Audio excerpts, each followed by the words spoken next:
ಯಾ ದೇವಿ ಸರ್ವಭೂತೇಷು ಮಾ ಚಂದ್ರಗಂಟಿ ರೂಪೇಣ ಸಂಸ್ಥಿತ ನಮಸ್ತಸ್ಯೆ ನಮಸ್ತಸ್ಯೆ ನಮಸ್ತಸ್ಯೆ ನಮೋ ನಮಃ.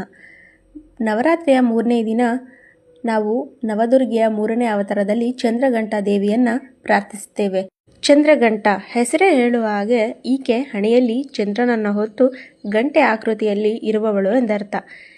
ಈಕೆಯು ಸಿಂಹ ವಾಹಿನಿಯಾಗಿ ತನ್ನ ಕೈಗಳಲ್ಲಿ ತ್ರಿಶೂಲ, ಗದೆ, ಕಮಲಪುಷ್ಪ, ಗಂಟೆ, ಖಡ್ಗ, ಕಮಂಡಲ, ಜಪಮಾಲ ಇದನ್ನೆಲ್ಲ ಕೂಡ ಹಿಡಿದಿರ್ತಾಳೆ. ಹಾಗಾಗಿ ಚಂದ್ರಘಂಟಾ ದೇವಿ ದುಷ್ಟ ಶಿಕ್ಷಕಿ, ಶಿಷ್ಟ ರಕ್ಷಕಿ.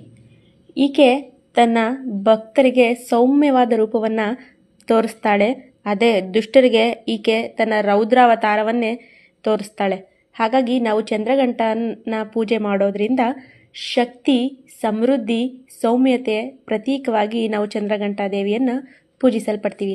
ಈಕೆ ಸ್ಥಾನ ಮಣಿಪುರ ಚಕ್ರ.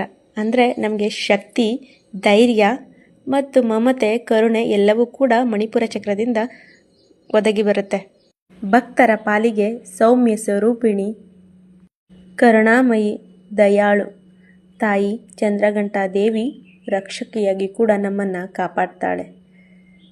ನಾವು ಅತಿ ಹೆಚ್ಚು ಪೂಜಿಸಲ್ಪಡೋದು ಈ ಆಕಾರದಲ್ಲಿಯೇ. ಓಂ ಚಂದ್ರಘಂಟಾ ದೇವಿಯೇ ನಮಃ.